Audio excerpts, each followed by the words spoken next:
What is up, everybody? Welcome back to 9 to 5 Gamers, and today we have another Top 10 Tuesday video for you guys. Now, last videos did very well, so continue to, if you haven't seen these videos, go back and watch them. I did like my top games that are like perfect 10s, and then right after that I did games that were almost 10s but didn't quite make the cut, because I felt like there were some games on there that people were like, well, why wasn't this in those games that were perfect 10s, and I gave the reasons why I didn't like them. Today's video is going to be the complete opposite of that, and I'm going to tell you 10 games that I absolutely do not like at all. And it's not a slight to any of these games, because the reality is some of these games might be actually pretty good for some people. So if a game is on here that you do like, let me know in the comments section, what do you like about it? But in the comments, actually, just let me know what are some games you can't stand, man, and let the community know so we can all talk about it and argue in the comments, because I think that's the greatest thing. That's how you know your family, when you argue a lot. But anyways, all of that said,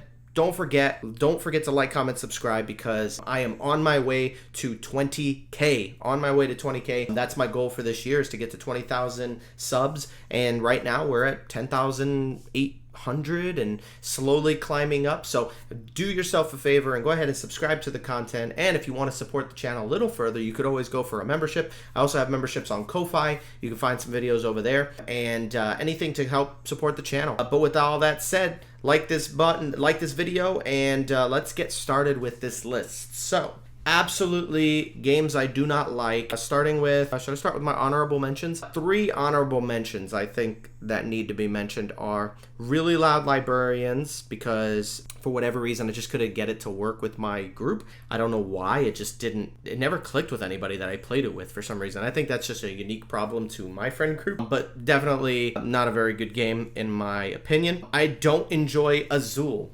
Azul is a game that I just won't play it. Like, if somebody asks me to play, I'm out. You know what I mean? I don't know if it's because it's abstract and there's a lot of abstract games that I don't like. I don't know if it's because I just don't know what it is. I just don't enjoy Azul. And I think it's one of my bigger sins when it comes to board gaming. Tidal Blades, Heroes of the Reef. I played this game. I didn't like it, and I don't think I ever will. I did not enjoy this game. Something felt really bad about spending all this time building up these dice, and then you have to get rid of them when you fight the monsters, which was so weird. It was such a weird mechanic, and the game was odd because it was one of those games where it's like, I want to play with 2 players. Okay, well, you have to play with 3, and you have to play with this make-believe character, and I'm like, I hate games like that. And then the worst part about it after that was that if you wanted to play solo, then you had to play against a bot player. But I'm like, that doesn't make no sense. So if I'm playing solo, I could play a 2-player game. But if I play a 2-player game, it has to be a 3-player game. I hated it, and then it just blocks up spots so you can't do stuff. I don't like Tidal Blades. I just did not think that was a very good game. Interested in the new Tidal Blades, though, the other version of the game. That might be pretty cool. Now, let's get into the list. My number 10, those are just all honorable mentions, but my number 10 is Love Letter, but the the Marvel Infinity Gauntlet version. This was a weird one, because it was like one of the players has to play as Thanos, and you have to fight him, and they're playing cards, and it was not Love Letter. I don't even understand why they slapped the Love Letter thing on there. I think the only thing that was similar was like the cards that you play to fight Thanos with, but it was not fun, man. I didn't enjoy this one. I didn't like the switch, and I think that's what you have to do, though, is if you have a game, you got to switch it up a little bit to make it interesting, but it felt weird, man. I love Love Letter. I really like Love Letter, because saying that sounds weird. And I actually just got my hands on the Batman version, which I heard is really good. But I don't know, this Love Letter version I did not enjoy. I don't know, I haven't played the Jabba's Palace one, the Star Wars one, but I hope it's not like this, because I did not have a good time with this one. I didn't enjoy it. So that's my number 10, Infinity Gauntlet Love Letter game. Okay. The next game, my number 9, is the Oregon Trail card game. Now, it's kind of weird, though, because I had a lot of fun playing this, but literally I played it with some students of mine, and they were like, they loved playing it because we would just die and have a great time. but it felt literally impossible to beat this game. And then like it's so random, and then you got to build up the cards, and then you got to stack all the cards up and make a path, and it takes up a huge amount of space. I used to play it at this pizza place, and we would take up like 3 tables just playing this game. It was okay, but it was just like, it's so random. I think it's rated on BGG like a 4 or something like that. Like, it's bad. It is bad. It's not a good game. I had my fun times with it, but it's definitely not a good game, and it's not a game I play anymore. If I still have it in my collection, it might be lost in the other room where all of my unmentionable games go. But that's Oregon Trail, the card game. I don't like that game. My number 8 is a game called X-Men Mutant Insurrection. I remember seeing this game when Fantasy Flight was first promoting it, and I was like, oh, this game looks kind of cool. I actually like this, and it's like X-Men, and I like X-Men, so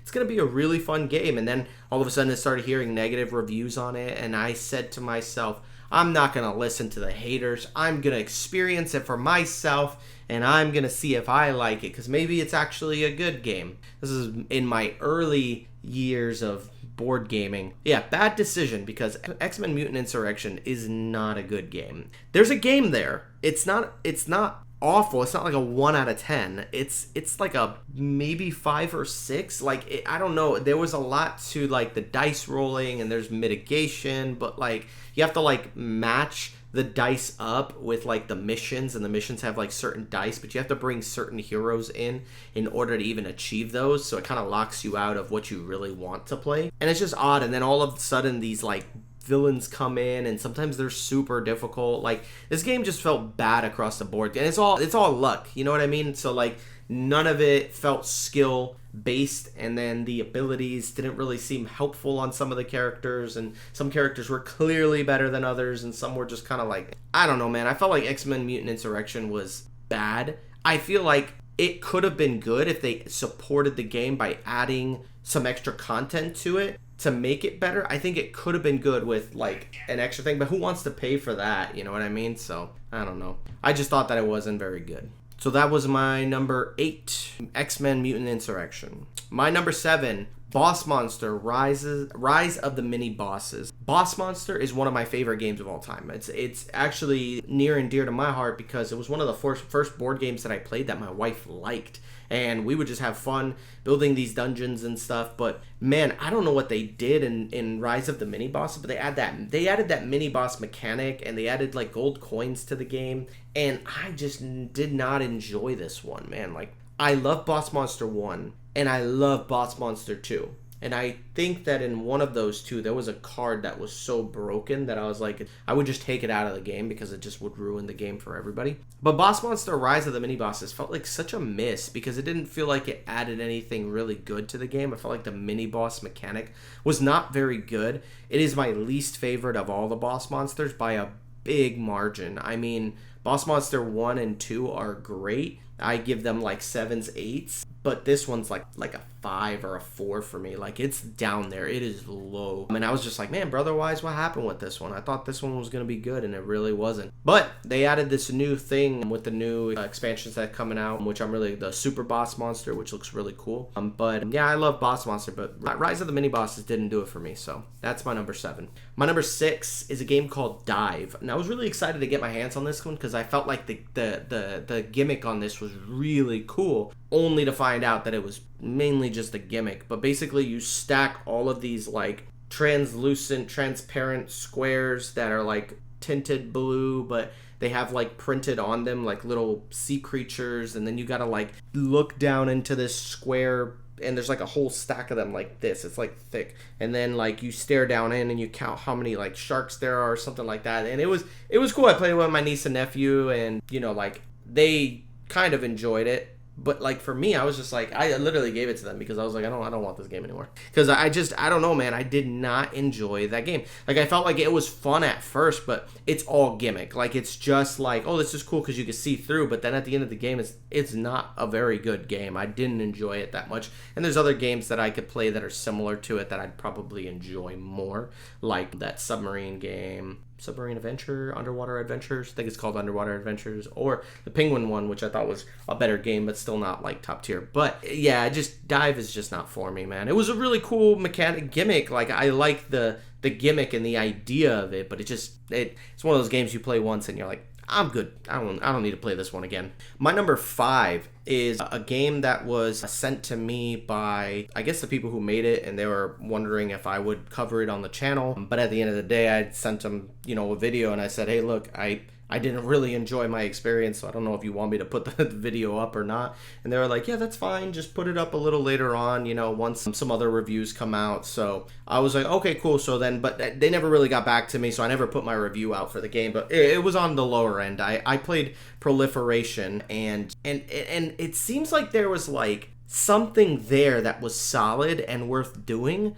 But at the end of the day, it was this huge $100 box, and the only thing in there is cards, and the artwork was plain as day. It was very plain, and I was like, man, it felt like it could have been a good game, but unfortunately, like, we played for a very long time. Like, the first game that I played, we were sitting there for a while trying to get this game through. Like, you have like a very crazy amount of points you have to get in order to win the game, and then like throwing nukes at each other, but it was very unclear how things worked. And so I rated the game like a 5 or a 6, just thinking maybe it had some potential. But the people that I was playing with, my player group, each group that I played with was like, bro, you're being really nice, because I'm sitting at like a 2 or a 3. And I was like, man, that's kind of rough though. And and it's hard for me too, because I really would love to make my own game one day, and like I would hate for my game to be raked over the coals. And so I'm pretty sure this is like their first game. So like I said, I felt like the game had some potential to it, but it was just with my player groups, they really just didn't enjoy this one, man. And so yeah, I unfortunately did not enjoy this one. It's one of the games that I was like, man, I feel like there is something still there, and I feel like it can be fixed. Probably just needs a second edition or something to kind of fix some of the issues they had. But I know there was another reviewer that gave it like a 7, I think, which they enjoyed their experience and had some things that they needed to work on, at least with the game. So I was like, cool. But that was my number 5, Proliferation. My number 4 is a game called Bad Company, which to me is kind of a shocker, because I know a lot of people really like this game, because I think it was loosely based off of Space Base. But the thing is, I loved Space Base. I think Space Base is a 10 out of 10. And this game is essentially the same thing, but I hated this game. Like, I literally hate Bad Company. Like, I did not like everything that was happening in the game. It just felt like somebody else had complete control of the whole game. They would just get racking up on points. I felt like there was nothing I could do to catch up. I feel like I wasn't getting good. Like, it felt so luck dependent that it felt like there was no skill involved in this game at all. Whereas in Space Base, I at least felt like, oh, okay, you know what? I didn't lose by this much. And I saw what other people doing, and I'm like, okay, I can kind of do that as well. I didn't win that game, but I had fun playing it, and I really loved it on my first time playing Space Base. But man, Bad Company, bro, I did not enjoy that game. I don't like that game. I don't think I'll ever play it again. Like, I don't, even if somebody were like, oh, let me teach you, it's really easy if you do this and this. Nah, I'm good. And anybody who says, there's people who say Bad Company's better than Space Base, that's just absolute nonsense. And I could not stand this game. It was super bad, and I don't want to play it ever again. That's why it's my number 4. As you notice, these things are getting worse as we go along. So my number 3, Power Rangers the Deck Builder. Oh my gosh. Solid idea, man. Solid idea. The ability to morph and to build your Megazord. And I love the theme. The artwork was great. Oh my gosh. This game takes like 2.5 hours to play. It's so annoyingly long. And it's not even fun getting to the end of the game. Like, it literally feels like you're smacking each other back and forth. You ever seen those like slapping competitions where somebody slaps you in the face and then they have to take a second and then slap the other person? Like, that's how it felt playing this game. And then only to have them heal up and gain back like 6 health, and then you're like, crap, now I gotta chip all this away over again. Like, Power Rangers the Deck Builder, I bought it and I got rid of it. Like, I played it like 3 or 4 times to make sure. And man, every single time I was like, you know what? Maybe the reason it took so long was because it was the first time playing. So I played it at a friend's house, and I was like, you know what? I was like, this game was long. And then he's like, yeah, it's just because of the first time playing, and this. And I was, all right, cool. Then I played it with my friend. We played a 1v1, and it took forever. And then I played it again, and it took forever. And I'm like, yo, this game is awful. Like, it's just bad. Power Rangers, the deck builder, probably has to be the worst deck builder out there. Star Wars, the deck builder, is essentially the same game, but you can knock those games out a lot quicker than you can knock out a game of Power Rangers. And I don't know if there was stuff you could do to fix it. There's probably like house rules and things, but nope. Good. Way too long. Disgustingly long. Like, disgustingly long. Like, it was really bad. So, I don't like Power Rangers, and glad I don't have that game anymore. Number 2. My number 2 game is Exploding Minions. This is based off of Exploding Kittens. I just happen to play the Minions version. This is a game I will never play again. It is just luck, and it's not fun. I don't enjoy this game. I don't enjoy Exploding Kittens, and I thought maybe I would enjoy the Exploding Minions game, but no, it's just bad. I don't enjoy it. It's all luck dependent. It's a card game. It's quick to play, sure, but there's a million other games I would play over Exploding Kittens, Exploding Minions, because man, that was just not fun. I did not have a good time playing this. I don't ever want to play it again. I do not like this game. This is one of those games that, like, if I had kids and they wanted to play this, I would be struggling a lot. Like, I would be struggling because I'd be like, oh yeah, let's play that again. And I would just cry. Like, oh man, when I have children, I hope they don't like Exploding Kittens, because I do not want to play this game. But I know that if I had kids, I would want to, but I would know that I'd be sad. But yeah, Exploding Minions, terrible. That's my number 2. My number 1, Wits and Wagers, It's Vegas, baby. The playthrough I had, which was crazy because we thought it was going to be really fun because it was like a group of all of us. It was a bunch of couples. We all got together and we rented out like an Airbnb, and we were just playing board games and chilling. And I remember at night we were going to play this, and it's like, hey, it's trivia. Everybody's going to love this. Oh my gosh. Like, this game was so low quality, and it was like, we literally stopped the game because it was unplayable. Like, it didn't even come with enough like money chips to support the amount of players. And we weren't even playing with that many people. I think we were playing with like 4. Like, it wasn't even a ton of us, maybe 5. And like the question part of it is fun. Like the trivia part is solid. Good questions, funny conversations. But bro, there's not enough pieces, and it's just, I was like, bro, how could they sell this? I don't know, maybe I got like a faulty copy of the game or what, but man, I was really upset with this game. I was mad when I played it. I'll be honest with you, out of all the games that I've played here, this is my worst gaming experience, because there are hardly any games that I stop in the middle of the game to just not play anymore. Wits and Wagers, It's Vegas, baby, is one of the only ones that I've had to stop in the middle and just go, I don't want to play this anymore. I mean, I kind of did that with Power Rangers, but I tried 3 times before I was in the middle of a game and I said, I'm good. I like packed it up and put it in my trunk, and I was like, I'm selling this thing. But Wits and Wagers, I won't even sell this to somebody. Like, I want to throw it in the trash. I want to keep people from buying this because it's the worst product in Target that you can buy. Now, if you find another version of Wits and Wagers that doesn't have this issue, maybe somebody in the comment section, let me know, do you have a good copy of Wits and Wagers?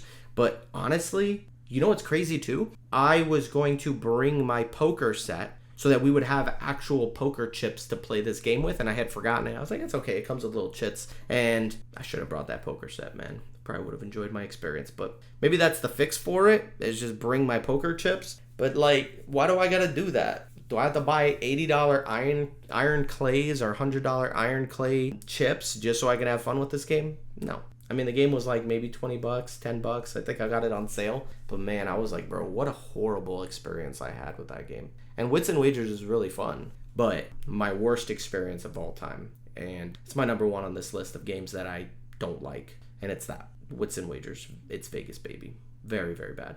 Anyway, that's it for today's video. Thank you guys for tuning in. In the comments section, let me know what are some stinkers of games that you've played, some games that I should avoid, or let me know if there's any games on here that you find to be really good. I don't know. Maybe you do like one of these games. But with all that said, don't forget, like, comment on this video, and don't forget, subscribe, please. I need to get to 20K. I want to get to 20K this year, and you guys are going to help me do that. Those of you who watch this video, please subscribe to the channel, and I'll see you guys later. Peace out.